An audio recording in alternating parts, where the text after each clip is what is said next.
It was one of those nights when the house felt too quiet, almost suffocating in its stillness. I reached for Daniel's phone, only to check the time. Nothing more. But before the screen dimmed, a notification popped up. Bright, bold, impossible to ignore. The name on it was strange, disguised, as if he'd tried to hide it in plain sight. My stomach tightened. Something in me already knew this wasn't innocent. I tapped, hesitating for just a second, and the words appeared. Words that shattered the air around me. "Don't worry, baby. I'll tell her soon. We'll be together. Just give me time." My breath caught. Those sentences, so casual, so confident, pierced me deeper than any argument ever could. My chest tightened, my hands shook, but strangely, my mind turned sharp, almost frozen in clarity. I couldn't stop myself. My finger kept scrolling, and each message was another dagger. Promises of leaving me, sweet declarations meant for her, plans for a future that excluded me entirely. It wasn't a mistake, not some fleeting temptation. This was a double life carefully written over months. And in that moment, I saw it clearly. I'd been living inside his lie, the only one who didn't know the story. I sat there in the dim light, phone heavy in my hand, as if it carried the weight of every lie he'd ever told me. My first instinct was to march into the bedroom, to throw the phone in his face and demand answers. But the thought of his rehearsed excuses, his practiced charm, made me pause. No. He would twist it, make me question myself, and I refused to give him that satisfaction. Instead, I just stared at his words, reading them again and again, as if repetition would somehow dull the sting. Any day now. That's what he told her. Any day now, he'd leave me, discard our years together like old furniture. I thought of the dinners I cooked, the laundry I folded, the small kindnesses I offered that went unnoticed. How many of those nights had he been slipping away, building a life with someone else in his head? I felt the betrayal burn, hot and merciless. But under the fire, something else stirred, something steadier. I didn't want to cry, at least not yet. I wanted to think. I wanted to calculate. Because if he had a plan, so would I. And while he was busy imagining a future without me, I was already imagining a way to end his performance, in my own time, on my own terms. I slipped the phone back exactly where I'd found it, careful not to leave a trace. My heart was pounding, but on the outside I stayed calm, almost eerily so. When I looked at Daniel sleeping, sprawled out with the same careless ease he carried through life, something inside me shifted. I wasn't just a wife betrayed. I was a woman waking up, and I suddenly knew I couldn't let him see me break. In the quiet of that night, I began replaying our years together like a film. Every trip, every late-night meeting, every excuse that never quite made sense. They all clicked into place like puzzle pieces I hadn't realized were there. I wasn't blind, I had simply trusted too much. And now, with every message burned into my mind, I understood the truth. His story had never included me beyond convenience. I turned off the light and slid under the covers, facing the opposite side of the bed. My body lay still, but my mind refused to rest. Plans began to take shape, fragile at first, then stronger, sharper. He thought he had time, that he controlled the story. But he had no idea that I was already drafting the ending. The next morning, I smiled as if nothing had changed. I poured Daniel's coffee, kissed his cheek, and asked about his schedule, just like I always did. On the surface, I was the same wife he thought he knew. Inside, though, I was something entirely different, a performer stepping into a role. He believed he was clever, slipping his lies into late-night texts. But I had already learned my lines, and I was determined to play my part to perfection. Every laugh I gave him was measured. Every touch was calculated. He told me a story about a client at work, and I leaned in, nodding, making him feel adored. And while he rambled on, I was already planning my next move. I excused myself to the bathroom, locked the door, and carefully screenshotted every message I had found. Each promise, each secret word, preserved forever. Proof. My proof. When I was done, I emailed them to myself under a subject line so ordinary he'd never think twice if he stumbled upon it. A little insurance policy, tucked away in the quiet corners of the digital world. I looked at my reflection in the mirror before walking out, forcing myself to soften my eyes, to smile just enough. Because for now, he needed to believe I was still blind. And, oh, how easily he did. As the days passed, I became an actress in my own home. I laughed at his jokes, asked about his meetings, even reached for his hand across the couch. To him, nothing had changed. To me, everything had. Each moment felt like walking on a tightrope, balancing between fury and control. But I knew the performance mattered. The calmer I appeared, the more careless he became. In secret, I found myself sitting across from a lawyer, my hands steady as I slid the screenshots across the desk.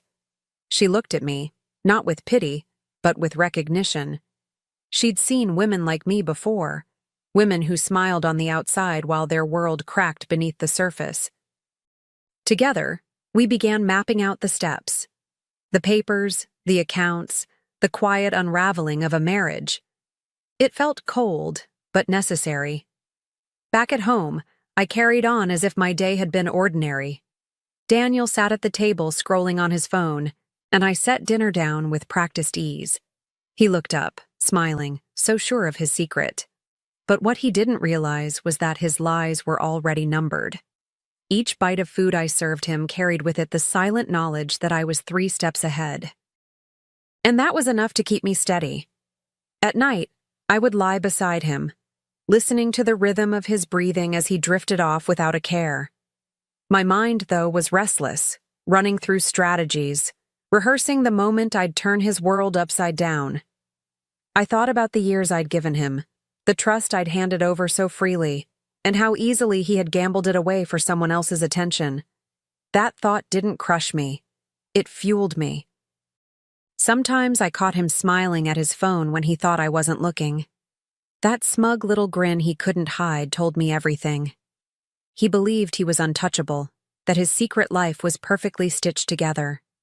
But every grin of his was another reminder that I held the threads now, and I was ready to pull until it all unraveled. And so, I played the doting wife.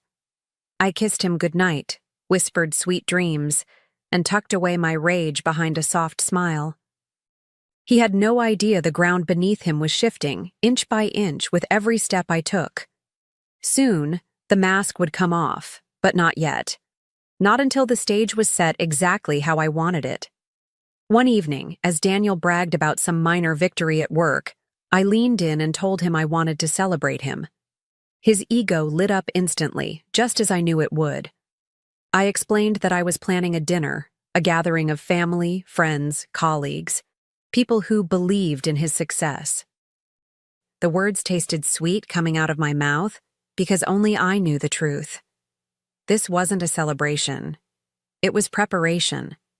His chest puffed with pride as he nodded, pretending to be humble but unable to hide his excitement. He thought the night would be about him, another stage to flaunt his charm and soak up applause. Watching him agree so easily, so distracted by his own arrogance, was almost amusing. He never once questioned my sudden enthusiasm. Why would he? In his mind, I was still the same naive wife he could control.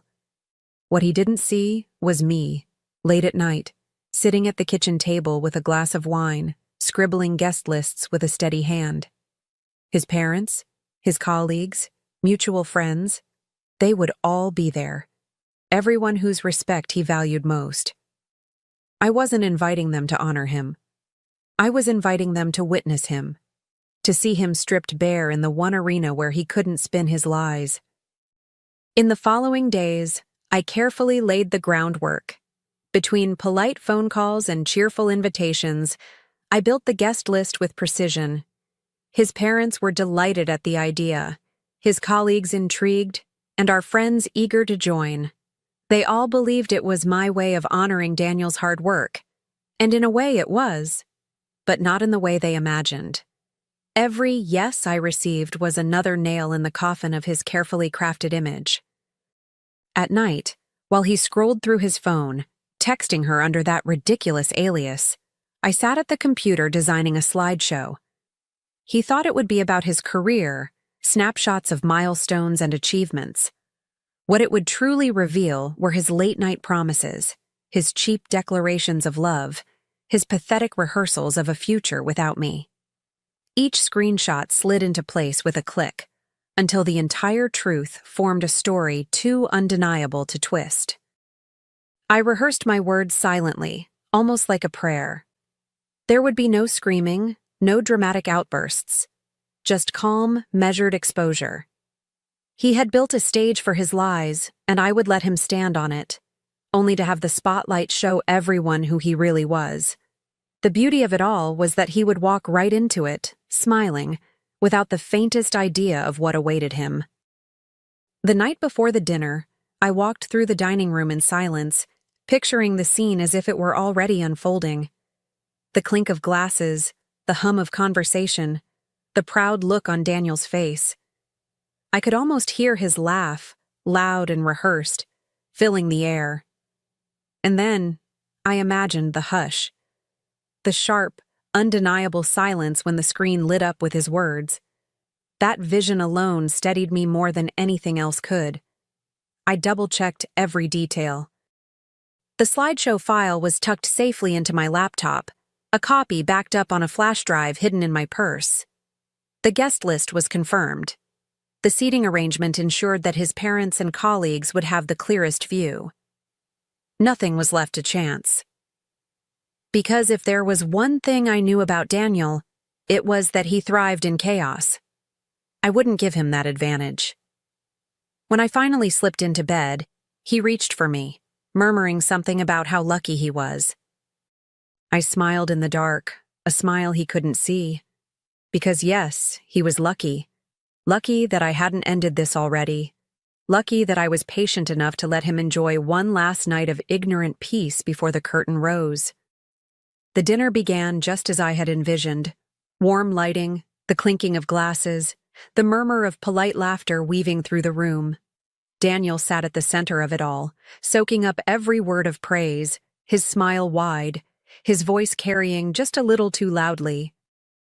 He thrived on attention, and tonight he had plenty. No one suspected that the evening was more than a celebration. No one but me.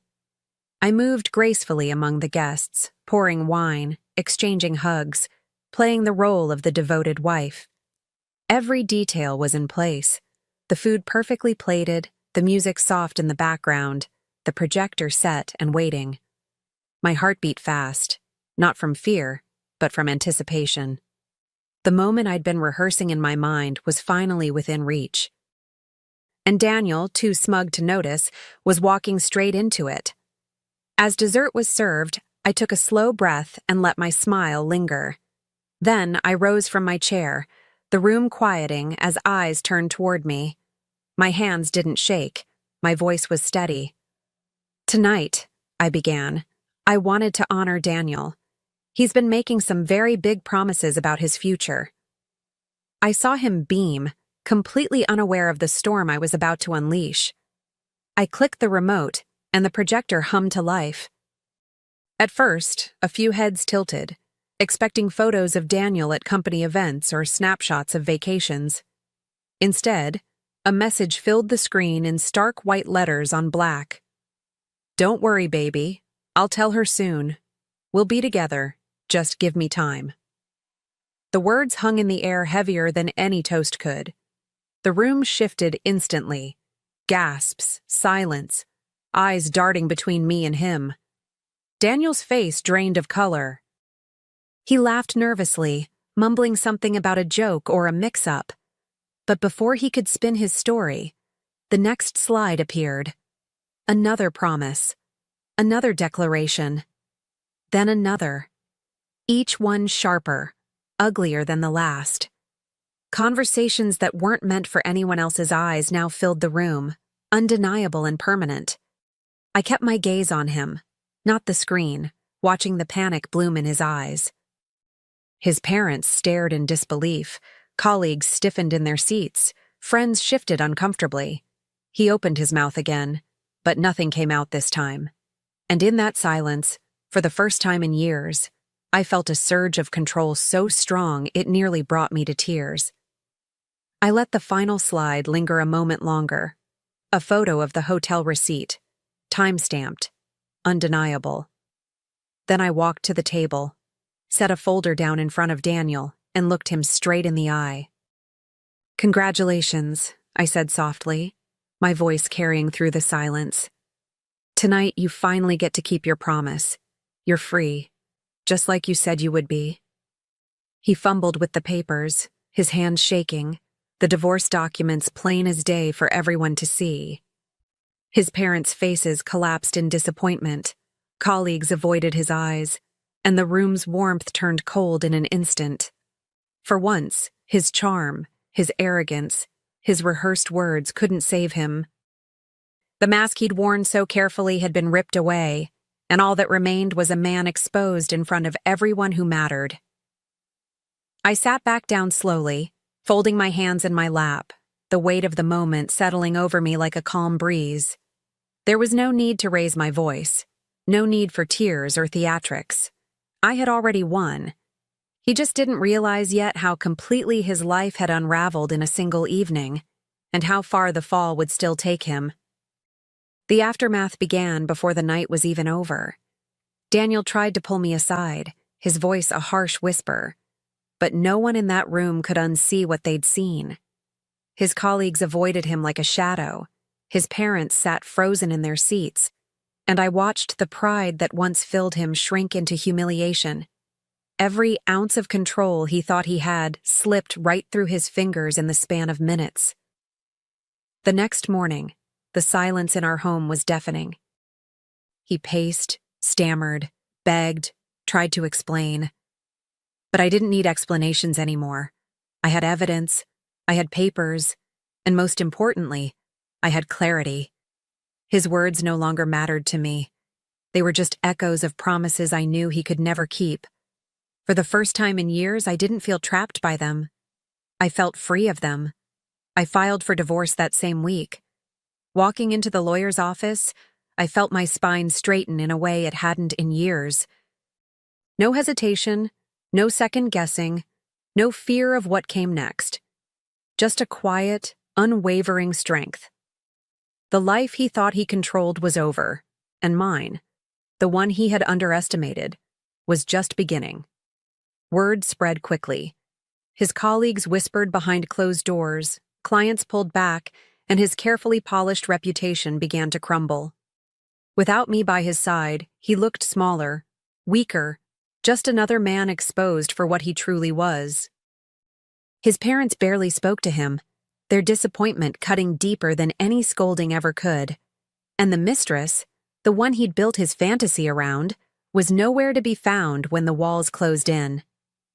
I didn't gloat, at least not out loud. There was no need. The satisfaction came quietly, in small waves, every time I saw the consequences settle on his shoulders. I didn't have to destroy him. His own words had done that for me. All I had done was shine the light, and the truth took care of the rest. Watching him unravel was almost poetic, the kind of justice no courtroom could deliver. Meanwhile, I felt lighter. I filled my days with simple things: a morning walk, a coffee I brewed just for myself, calls with friends I'd neglected during the chaos of our marriage. Every small routine felt like an act of reclaiming something I'd lost. He had stolen my trust, but not my spirit. And step by step, I was learning how to stand in my own freedom again. One evening, I stood on the balcony with a glass of wine in hand, the sky painted in shades of gold and crimson. My phone buzzed relentlessly on the table behind me, his name flashing again and again. begging, pleading, bargaining. I didn't even bother to silence it. The sound had become nothing more than background noise, a reminder of a chapter already closed. The breeze carried with it a sense of peace I hadn't felt in years. I watched the sun dip lower, and for the first time, I didn't feel like I was waiting for something to break, for another secret to surface. I wasn't bracing myself anymore. I was living, finally, on my own terms. And the silence between his calls was sweeter than any apology he could ever offer. I lifted my glass and smiled to myself, a quiet, satisfied smile. He said he'd leave me soon, I thought, letting the words roll in my mind. I just made sure soon came sooner than he expected. "You'll never make a living with that nonsense," my father said, dismissing my digital artwork with a wave of his hand at our weekly family dinner. Tomorrow morning, the Museum of Modern Art would announce my immersive installation as their centerpiece acquisition for $8.3 million. But tonight I was still just his impractical daughter who played with computer pictures instead of getting a real job. My name is Nora Lee, 34 years old, first-generation Chinese-American, and according to Art Forum's latest issue, the most important digital artist of her generation. Not that anyone at this dinner table would know it. To them, I was the family disappointment who had abandoned a promising architecture career to pursue digital art, a decision that remained incomprehensible to my practical immigrant parents even after a decade of my quiet success. "How's the computer drawing going?" my mother asked, making a vague gesture meant to encompass my entire career while passing the dumplings. She always used that phrase, computer drawing, as if I were playing with MS Paint rather than creating complex, algorithmically generated installations that explored the intersection of technology, cultural memory, and human perception. "It's going well," I replied neutrally, taking a dumpling. The non-disclosure agreement with Momet prohibited me from mentioning the acquisition until their public announcement. "I have a new installation completing soon." "Still no benefits, I assume," my father commented, not looking up from his food. "Your cousin David just made partner at his accounting firm. Full medical, dental, retirement plan." Across the table, my older brother Kevin smirked. As CFO of a successful tech company, he represented everything my parents valued: stability, conventional success, tangible achievements. "Maybe you could design a website for David's firm," he suggested. Make some actual money with those skills." What Kevin didn't know, what none of them knew, was that my digital art studio generated more annual revenue than his entire C-suite salary. My installations, which combined intricate algorithmic projections with physical structures that responded to human movement, had been acquired by major collections across 3 continents. Tech billionaires commissioned custom pieces for prices that would make my practical father faint. "I appreciate the suggestion," I said mildly, "but I'm fairly busy with existing projects." "Busy doesn't mean profitable," my father muttered. My mother shot him a look, then turned to me with forced brightness. "Any special someone in your life?" "Lou from church has a son about your age. Very successful. He's a dentist." "Mom, please," I sighed. "I'm focused on my work right now." "That's what worries us," she replied. "All work, no stability, no family." I didn't mention that I'd recently purchased a waterfront condominium in cash, or that I employed a staff of 12 at my studio. In my parents' worldview, success had clear metrics, a prestigious job title, marriage to an appropriate professional, and visible symbols of conventional achievement. My path fit none of these criteria. My phone buzzed with a text from Zoe, my studio manager. "MoMA's press release is finalized. Announcement 9 a.m. Eastern Standard Time tomorrow. The art world is about to explode." "You're not even listening," my mother chided, noticing my distraction. "Sorry," I said, tucking my phone away. "Work message." "Always with the phone," my father grumbled. When I was building my business, I was fully present with family. My father's business was a small accounting practice he built after immigrating, working punishing hours that meant he was rarely home when I was growing up. The irony of his comment wasn't lost on me, but I let it pass. Tomorrow would bring enough disruption to our family dynamic. After dinner, as I helped my mother clear the table, she spoke quietly. "Your father means well. He just wants security for you. Art is so unpredictable." "I know, Mom," I said, rinsing plates. But I'm doing fine, really. She patted my arm. He saved those architecture school brochures, in case you change your mind.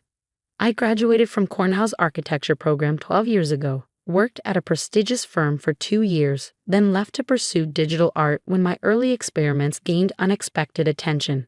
My parents had never forgiven what they saw as throwing away a real career for an incomprehensible hobby. I'm not going back to architecture, I said gently. Just keep an open mind, she insisted. It's never too late to get back on track.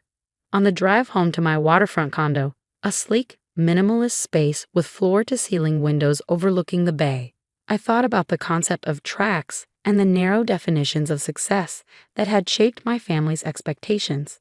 Tomorrow's announcement would force them to confront a different kind of achievement, one they had never bothered to understand. The MoMA acquisition was for ancestral algorithms, my most personal work to date. The immersive installation used machine learning algorithms trained on thousands of family photographs, my own and those donated by immigrants from across the Chinese diaspora. As visitors moved through the space, their presence triggered shifting projections that explored how cultural memory evolves, fragments, and reconstitutes across generations.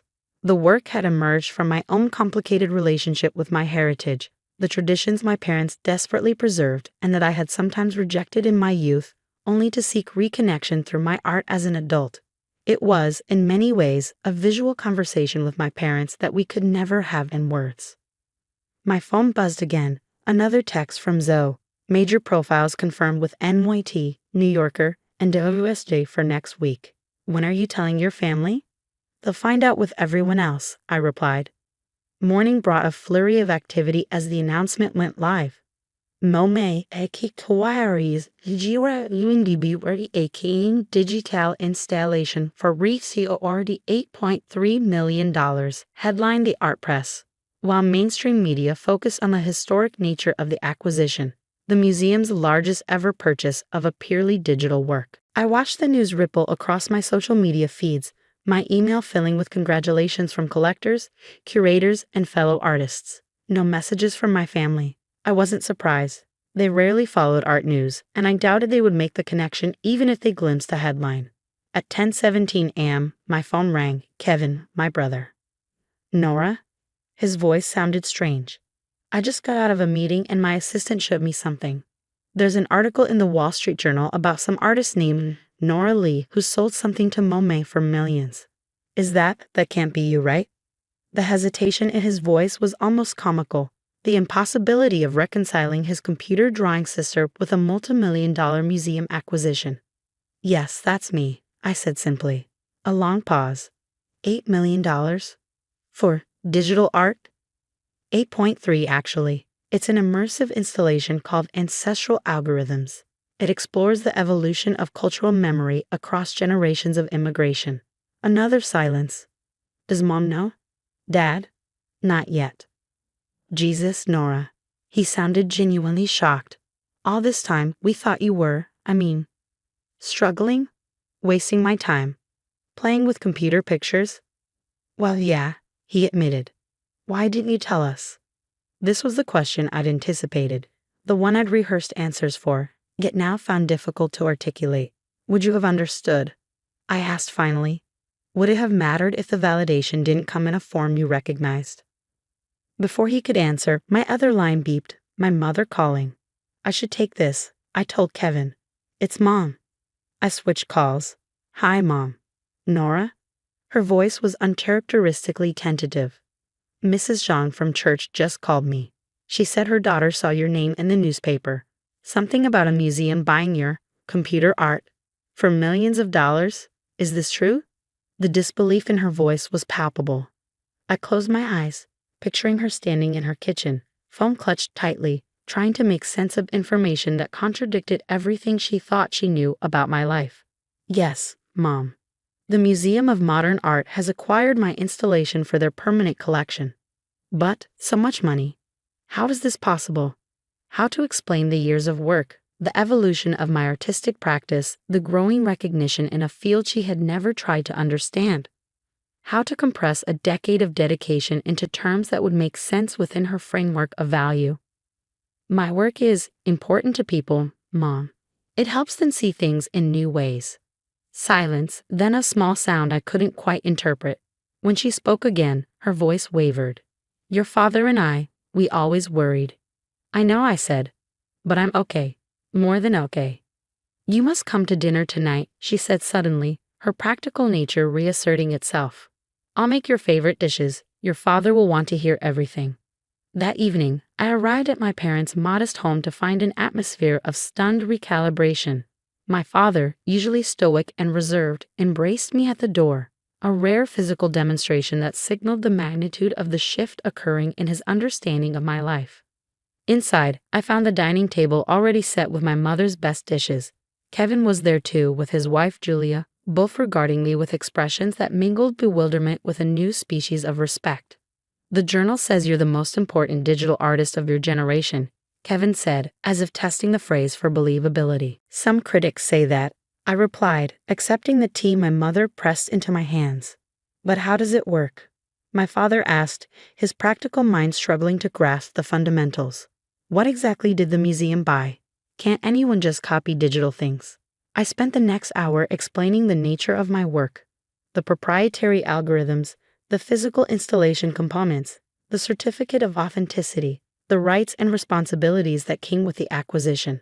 My family listened with an intensity they had never before directed at my art, asking questions that revealed both their confusion and their belated desire to understand.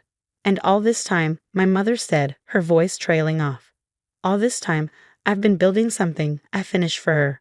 Something valuable, even if it wasn't visible to you. My father, who had been uncharacteristically quiet throughout dinner, finally spoke. I still don't understand this art, he admitted. But I understand that others see its value. Important people. So perhaps I've been limited in my thinking.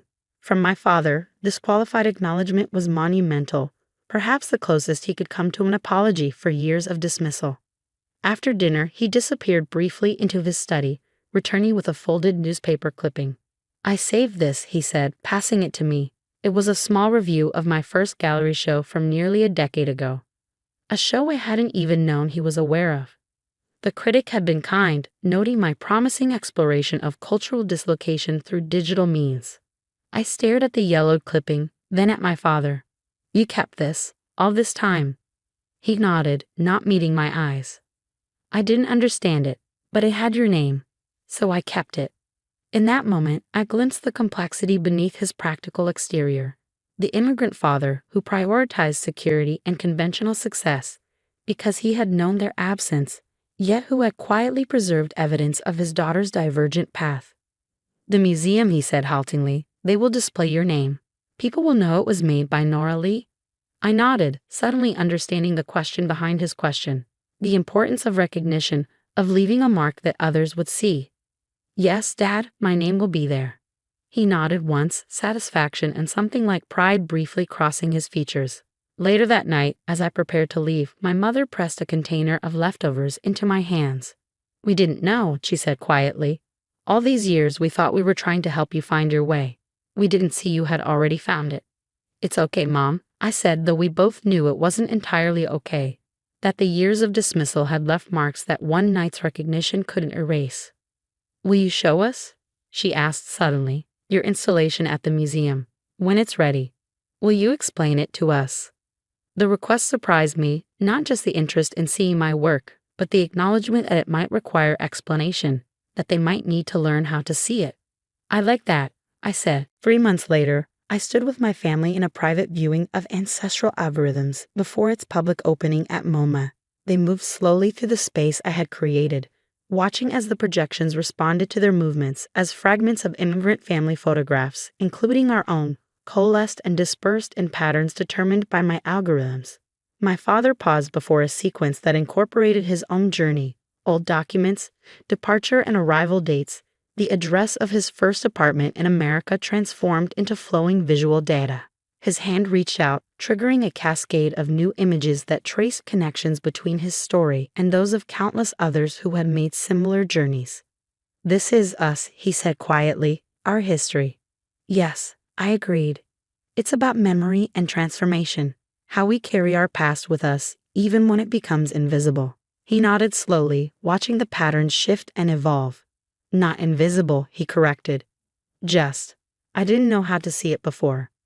My mother, who had been circling the installation with growing emotion, joined us. It's beautiful, Nora, she said, taking my hand. I never imagined computers could make something so human. The curator approached, informing us that members of the press had arrived for the media preview. As I prepared to address them, my father touched my arm. We were wrong, he said simply, the words clearly difficult for him. About your path, about what has value. It wasn't a full accounting of our complicated history, nor did it erase the years of dismissal. But it was a beginning, an acknowledgement that some forms of success can't be measured in conventional terms, that some journeys don't follow predictable tracks. As I described my installation to the assembled journalists, I caught sight of my family standing at the periphery, seeing me in my professional element for the first time, watching as curators and critics engaged with my ideas, as my name was spoken with respect in this temple of cultural value. Later, at dinner, my mother asked questions about my next projects, my father inquired about the business structure of my studio, and Kevin, still clearly recalibrating his understanding of his little sister, mentioned a tech CEO friend who was interested in commissioning work. I'm proud of you, my mother said unexpectedly, reaching across the table to squeeze my hand. Not because of the money or the museum, but because you saw something valuable that the rest of us couldn't see, and you had the courage to follow it. My father nodded in agreement, a gesture that contained both acknowledgement of past misjudgment and newfound respect. As I drove home that night, I thought about the nature of validation, how we seek it from those closest to us, yet sometimes must find it elsewhere when their vision is too constrained by their own experiences and fears.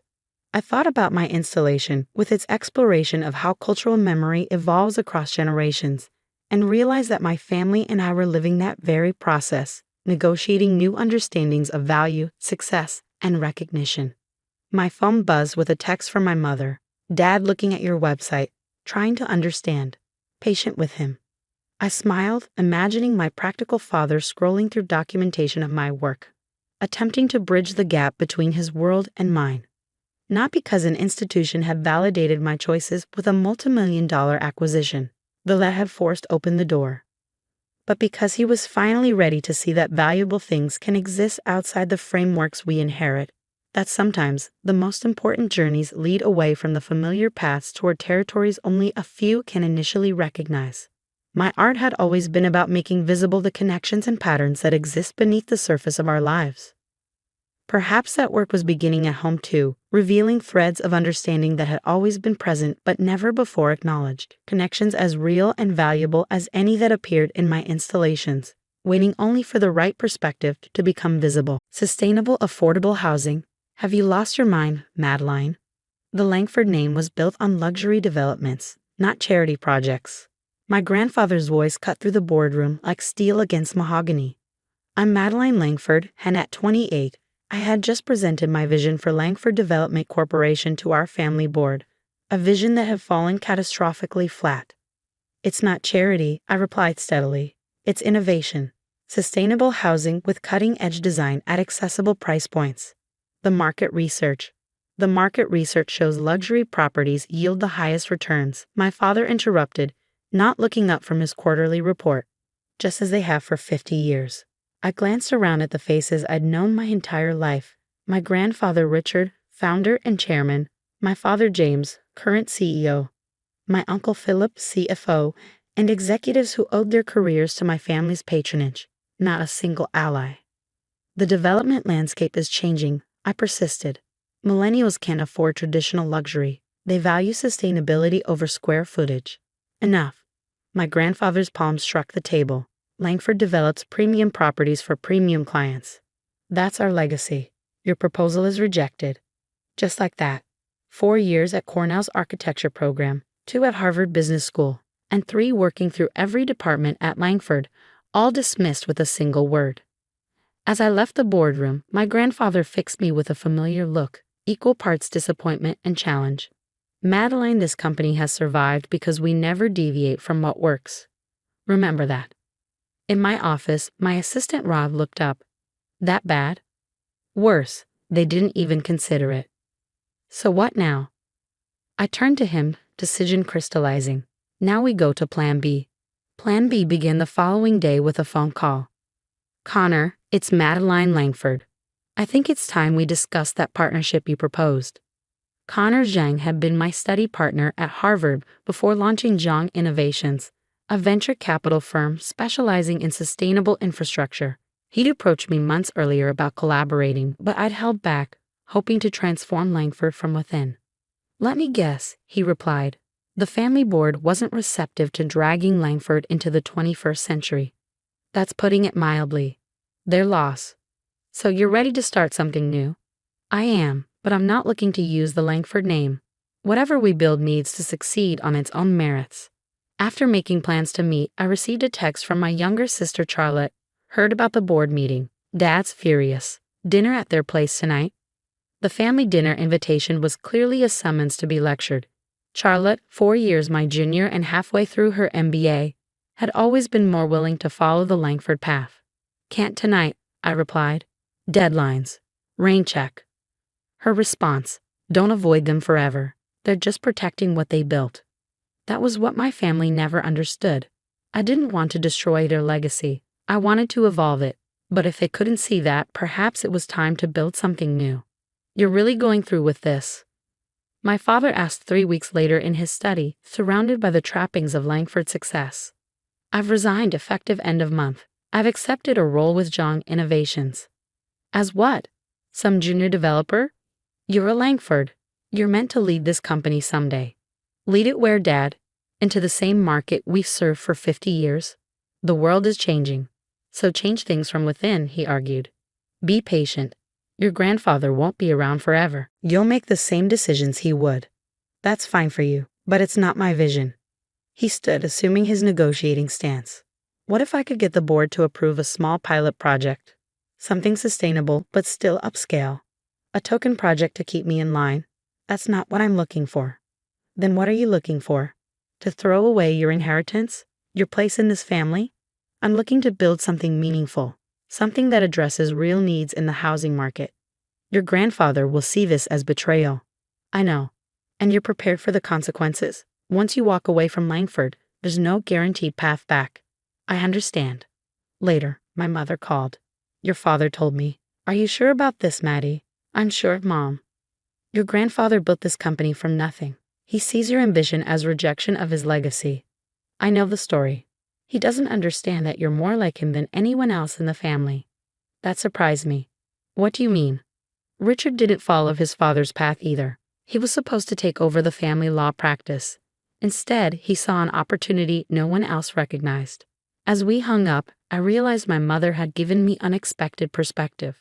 Perhaps my departure wasn't rejecting my grandfather's legacy, but extending it in ways he couldn't yet see. 2 years passed in a blur of 18-hour workdays, pitch meetings, and construction sites. Connor and I had founded Nexus Development, combining his capital connections with my architectural expertise. Our focus, design-forward, sustainable housing that middle-income buyers could actually afford. Our first project, a 60-unit development outside Boston, was nearing completion, incorporating innovative materials, energy-efficient systems, and community-oriented design at accessible price points. I hadn't spoken to my grandfather since leaving. My father maintained cordial but distant contact. Charlotte had gradually become my strongest family ally, fascinated by Nexus despite her continued loyalty to Langford. The sales office opens next week, Charlotte asked, walking through our nearly completed development. Thursday. We already have a waiting list of over 200 potential buyers for 60 units. That's impressive, she admitted, touching the sustainable materials. And these are beautiful. And sustainable. The building is carbon neutral in operation. Charlotte hesitated. Grandfather asks about you. He'd never admit it, but he follows what you're doing here. This surprised me. How is he? Stubborn as ever. But Langford's facing challenges. The luxury market is softening. They've had to reduce prices on the Beacon Towers project. I'm sorry to hear that. Are you? It kind of proves your point. I never wanted Langford to struggle. I just saw a different path forward. Well, the board isn't completely blind. After you left, I started sharing some of your market research. There's been talk of diversifying our portfolio. Really? Dad's even mentioned your name in strategy sessions. Not that grandfather acknowledges it. She paused at a window overlooking the courtyard. This place is special, Maddie. You've built something that matters. We're officially sold out, Raj announced months later, champagne in hand. 60 units, all under contract, 3 weeks ahead of projections. And at asking price or above for every unit, he added. The Boston Globe wants an interview. So does Architectural Digest. The intercom buzzed. Ms. Langford, there's a Mr. Richard Langford here to see you. My grandfather? Here? Send him in. I managed. The door opened, and there he stood, more stooped than I remembered, leaning on a cane, but with the same commanding presence. Grandfather. Madeline. He nodded, then glanced at Raj. Might we have a moment? After Raj left, my grandfather surveyed my modest office. I drove by your development yesterday. Quite a crowd at the sales office. We've just sold out. So I heard. He took a seat across from my desk. I came to offer you a proposition. What kind of proposition? Langford Development is considering a new division focused on sustainable mid-market housing. We'd like to acquire Nexus as the foundation for this initiative. I stared at him stunned. You want to buy my company? With you at the helm of the new division, full creative control, board position, appropriate compensation, it would bring you back into the fold where you belong. 2 years ago, this offer would have been everything I wanted. Now it felt hollow. Why now? 2 years ago, you dismissed everything I'm doing as charity projects. Markets change. Successful companies adapt. And it has nothing to do with Beacon Towers underperforming while Nexus sold out ahead of schedule. His eyes narrowed. I'm offering you a chance to bring your vision to a larger platform. To come home. And what happens to Connor? To my team? Zong would receive fair market value. As for your team, that would be your decision as division head. I walked to the window considering. The offer was tempting, resources, scale, family reconciliation. But something felt wrong. This isn't about markets adapting, I said finally. This is about absorbing a competitor and neutralizing an approach that challenges yours. That's an uncharitable interpretation. But accurate.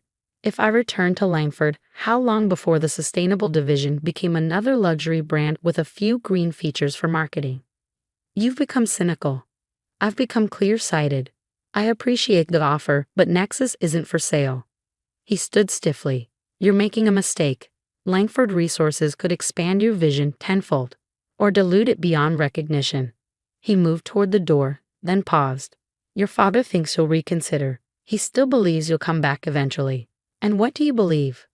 My grandfather studied me, and I saw something unexpected, not anger or disappointment, but grudging respect. I believe you're more like me than I care to admit. Stubborn, convinced of your own vision, unwilling to compromise. I'll take that as a compliment. A ghost of a smile touched his lips. It wasn't entirely meant as one. He added, Your development, it's good work, Madeline. Different from what I would build, but good work nonetheless. It was the closest to approval I ever received from him regarding my vision. 5 years after founding Nexus, I stood on the roof deck of our 4th completed project. What had once been an underutilized industrial area was now a vibrant community with sustainable housing, green spaces, and thriving local businesses. The mayor's office called again. Connor said, They want to feature Nexus in their Housing Innovation Showcase next month. Tell them we'd be honored. And the Cambridge proposal. Greenlit yesterday. Construction starts next quarter. Nexus had grown beyond my initial vision, with projects across New England. We'd proven that sustainable, thoughtfully designed housing could be both accessible and profitable, a model others were increasingly emulating, including, ironically, Langford Development. After my grandfather's failed acquisition attempt, Langford had launched their own sustainable luxury line, a half step toward what I proposed. More significantly, our success had forced an industry conversation about responsibility and accessibility. Your father's here, Connor said, nodding toward the entrance. I invited him. He's never actually seen one of our completed projects. My father studied the solar array as I approached. Impressive setup. Your energy cost projections were accurate. Within 2%. Residents here pay about 40% less in utilities than comparable units. Since my grandfather's acquisition attempt, our relationship had gradually thawed. We still disagreed fundamentally about development philosophy, but mutual respect was growing. Thank you for coming. It means a lot to have you see this. Charlotte's been singing your praises for years. I thought it was time I saw for myself. He paused. Your grandfather would have appreciated the craftsmanship, even if the market positioning confounded him. The mention of my grandfather brought mixed emotions. He had passed away 6 months earlier, leaving Langford entirely to my father. How are things at Langford? Evolving, my father admitted. The sustainability division is now 20% of our portfolio, still luxury focused, but incorporating many of your principles. He hesitated. We're considering a mid-market project in Somerville, not unlike what you're doing, but with the Langford approach. Competition is healthy, keeps us all innovating. Indeed, he looked at me thoughtfully. The Langford board is restructuring following your grandfather's passing. I'm creating 2 new positions for external directors with expertise in emerging markets and sustainable development. I raised an eyebrow, understanding the implication. Are you offering me a board seat? I'm suggesting that Langford would benefit from your perspective, even as you continue building Nexus, a collaboration rather than an acquisition. It was a significant olive branch acknowledgement that my path, though different, had value for the family business. I'd need to think about it. There would be questions about conflicts of interest. Family businesses survive by adapting across generations, each bringing their own vision of the future. Later that evening, I reviewed my father's proposal. The board position would be advisory, allowing me to contribute to Langford's direction while maintaining independence with Nexus. It wasn't the future I had imagined, but it offered something unexpected, a chance to influence both paths forward. My phone buzzed with a text from Charlotte. Heard Dad offered you the board seat. Please say yes. Langford needs your voice. I smiled, looking at the framed photo of the first Nexus development on opening day, with residents receiving their keys in front of the building I had designed against all expectations. My grandfather had built Langford by recognizing an opportunity others couldn't see. I had built Nexus by doing the same. Different visions, different markets, but perhaps not such different impulses after all. Tomorrow, I would accept the board position with clear boundaries. Not as a return to the fold, but as a bridge between what Langford had been and what it might become, just as Nexus represented a bridge between my family's expertise and my own vision. Some buildings stand as monuments to the past. Others serve as foundations for what comes next. The best, I had learned, somehow managed to do both at once.